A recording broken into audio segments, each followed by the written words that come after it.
Hello everyone, welcome back to my channel Designs by Dana. I am Dana and I'm also a close to my heart consultant.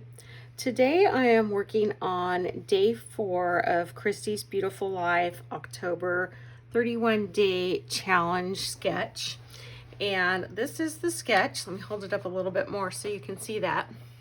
It doesn't have an individual's name on it, but it does say here Fiddle Dee Dee Designs exclusively at the Lily Pad. So I'm going to assume that is the designer for this particular sketch. So let me get that out of the way, and I'm going to bring in my Versamat, which is one of my favorite tools. I'm sure you've heard me mention that before. And I'm also going to bring in my base piece for this project. This is a piece of paper that I just pulled out of a random paper pack. So everything I'm using today is pulled from random packs of paper or scraps. So nothing from any particular paper packet. You can see I did some practice stamping here. I knew I wanted to do some texturizing to this, and I wasn't sure if I wanted to use the blue hues or the gray.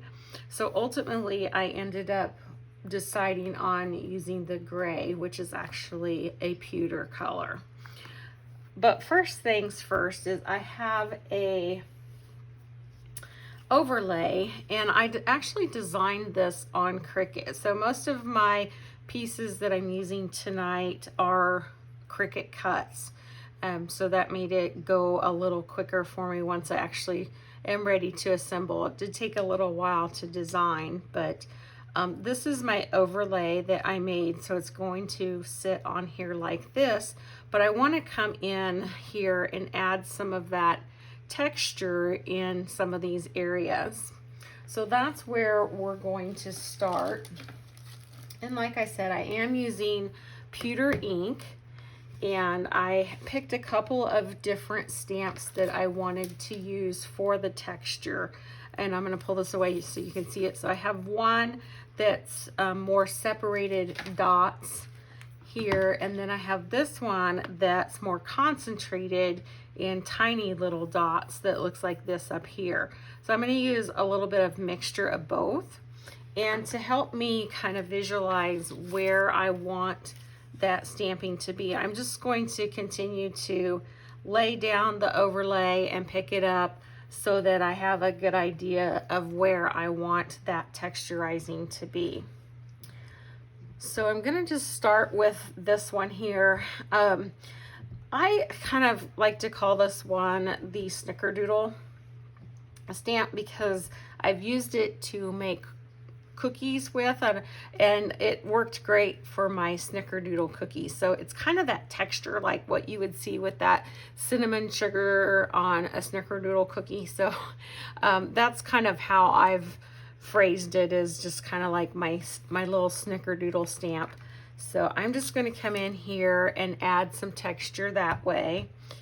And I normally would be using my cushion, but these little textures, it's not going to matter a whole lot if there's not a consistent image. So I'm not too worried about that for this particular project. And I want to come down here to this corner. My overlay is going to give me a problem here. And I want to put some down in here. A little over here. Some here. So I'm kind of random stamping it, but I'm kind of like being a little particular about where I want some of that stamping to be.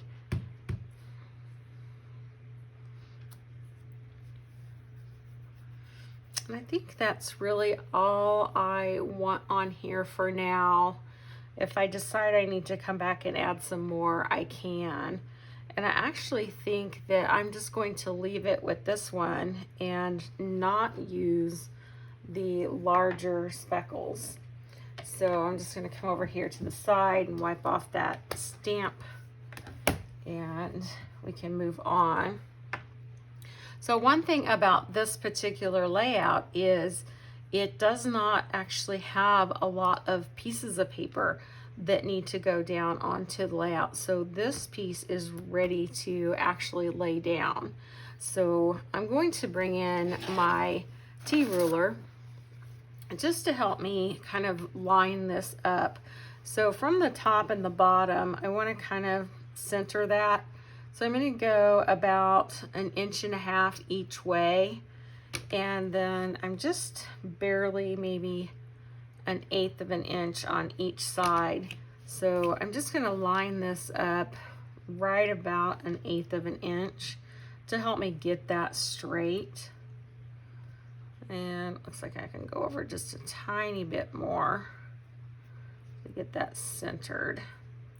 This is the brand new T-ruler from Close to My Heart, and I really am loving it because notice how it goes all the way to the top of my Versamat and it comes all the way down to the bottom. So it actually is a 14-inch ruler as opposed to a typical 12-inch. So I think that looks pretty good. And I kind of debated on whether or not I wanted to use liquid glue versus my tape runner, and I'm opting for the tape runner because I think that I can lay this down pretty straight and not have too much trouble with it with the assistance of that T-ruler. And I'm most concerned with these edge pieces, and I don't want them to pick up. So that's where I'm going to focus most of my adhesive, and getting these corners and edges tucked down. And then I'll just put some sporadically throughout the center of the overlay as well. So I'm not really using a lot. I'm just kind of getting these corner areas tucked down.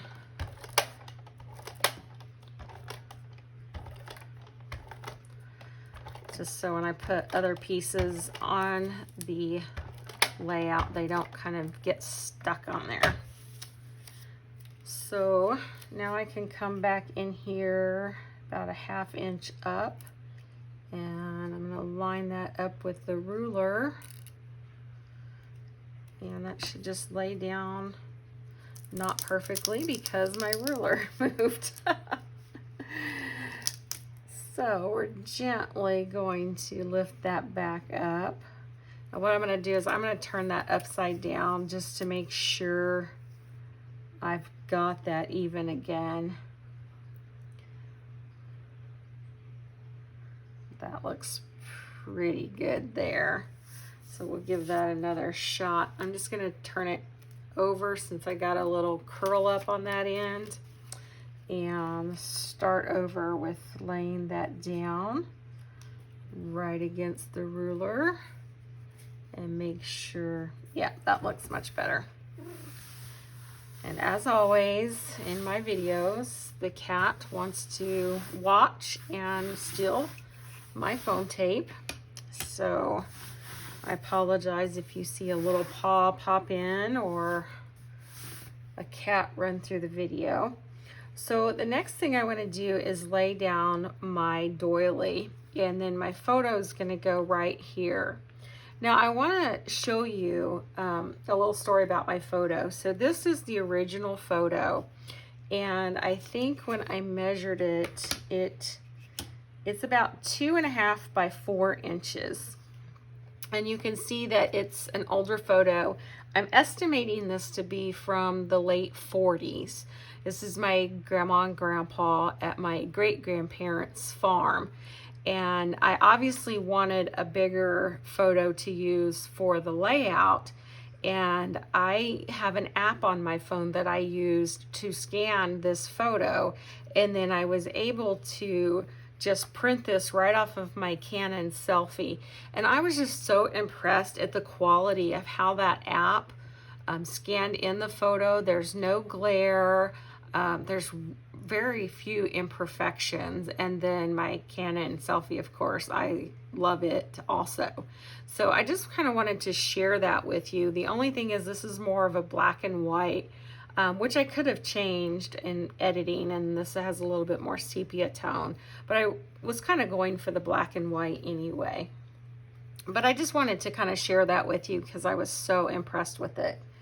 So what I'm going to do now is just bring in all of my bits and pieces, which I have a lot of, and we're going to dry fit this, and then we'll kind of put everything down. So I did my journaling here. Normally I do handwrite my journaling, but for this particular layout, I wanted it to be typed and look a little bit nicer. So I typed that up this time, and I just cut out a lot of just variety of shapes and pieces and flowers and leaves, similar to how the sketch looked. And I may have to trim out some of these leaf pieces, but like I said, I'm just kind of dry fitting everything for right now, and we'll see how it looks and then adjust accordingly. And with these flowers, like I said, this was a lot of work in advance, so I did a lot of this off camera, but the bottom two layers here are glued together, and then I have a pop dot here popping this up, and then I have another thin one popping this up, and then I'm going to have a thin one popping up the flower. So I have a lot of dimension built in to this project. And then I'm going to actually put a couple leaves up under this way.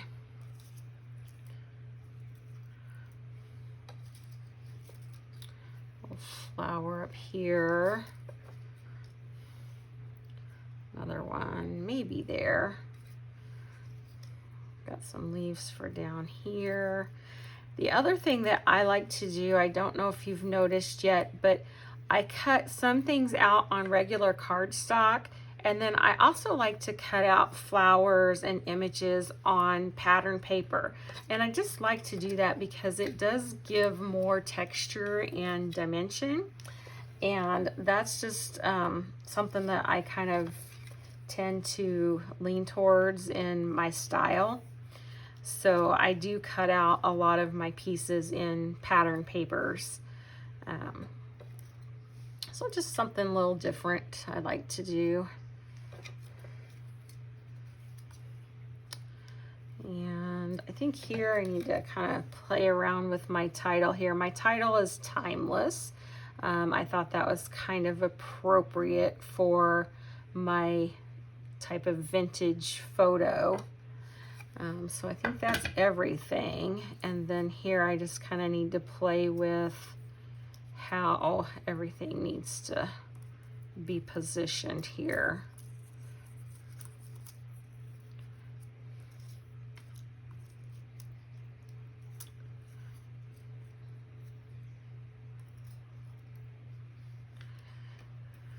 And I cut out this little key on the Cricut. And what I did, because I knew I couldn't pop that up, is I cut out 5 of these and glued them together. So now it feels like a little piece of chipboard. And I'm going to end up layering that over this little cluster here. So this is kind of my vision of the dry fit. I also have this little sticker that I cut from another embellishment packet. I thought I might just stick that under there as well. So lots of different layers and bits and pieces. So I want to give this key a little bit of color. So I'm going to kick the cat off of my paper and bring in some scrap paper. And I have one of our metallic markers. This one is the Gold Nugget, and I'm going to use the brush stroke end. And I'm just going to color this with the metallic marker to make it look more like an old-fashioned key, as opposed to trying to cut this on a matching cardstock. I thought it might be kind of neat to use the metallics and give that the metallic key look. So as I'm coloring that, then I'm also going to try and come in and color in some of those layers on the sides and in the little grooves, and get as much of that white colored as possible.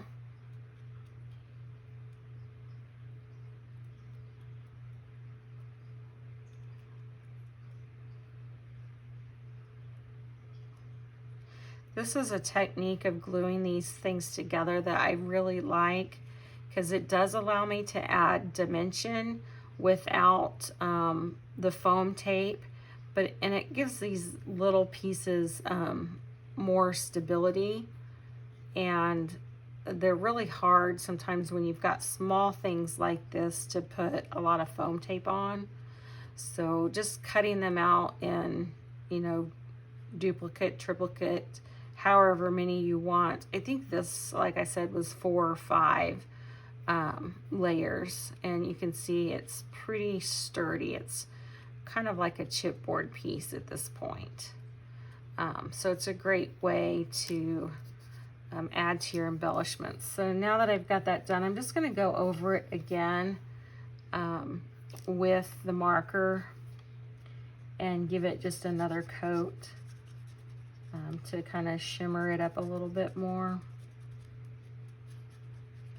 Give it that metallic look.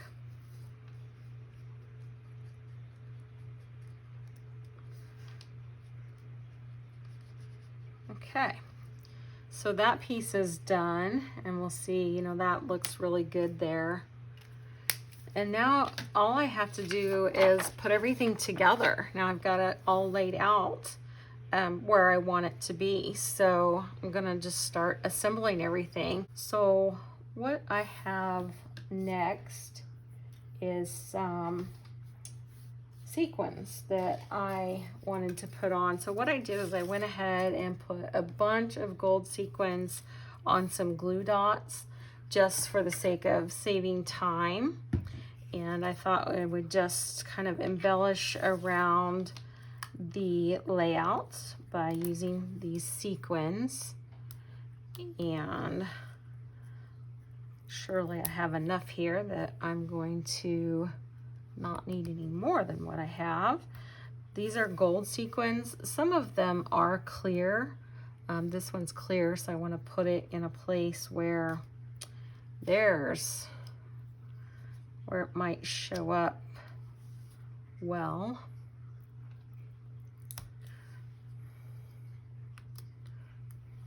I call this cat the ornery cat. If you haven't been in any of my videos before, she's very ornery. She loves to steal my foam tape. She's quite skilled at it.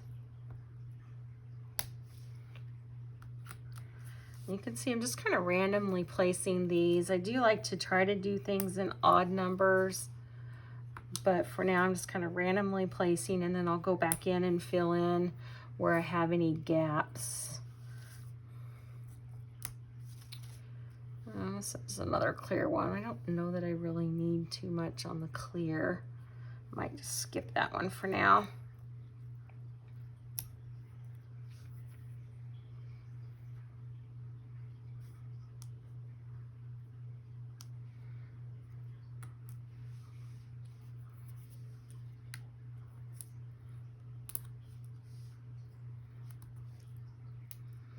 And I noticed on the sketch, it had quite a few down here in the corner. I'm gonna go ahead and put a little trio here. And I think I had a few more, unless, oh, here they are. Thought maybe somebody had already stolen them.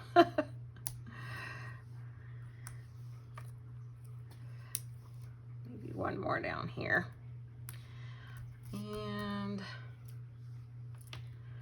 got a couple more. Let's just see if we can fit them in.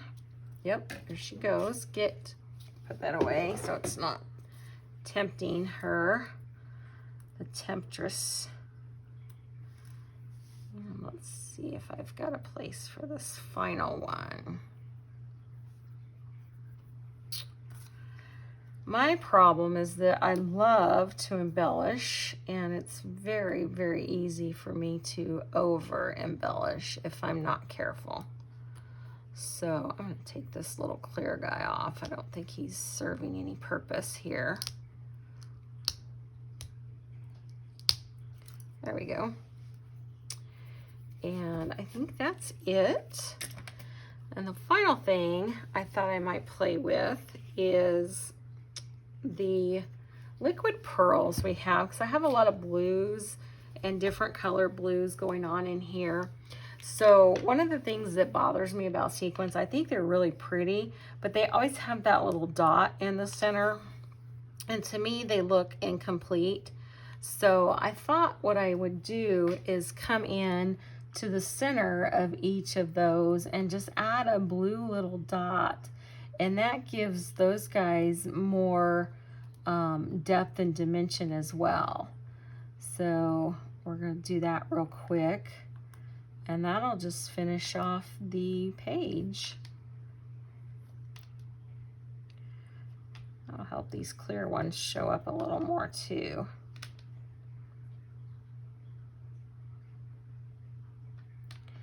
Now in this little spot here, I will go back and handwrite something, probably just, you know, their names, Dan and Esther, I think is what I'm going to write there.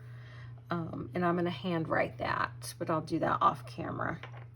So I think I have everything, and I'm so happy with this. I just think it turned out beautiful. And like I said, this is just a bunch of random colors that I pulled out that I really liked together, and scraps and mix and matching everything together. So I'm gonna carefully turn this over and cut this piece off just to make it look more finished.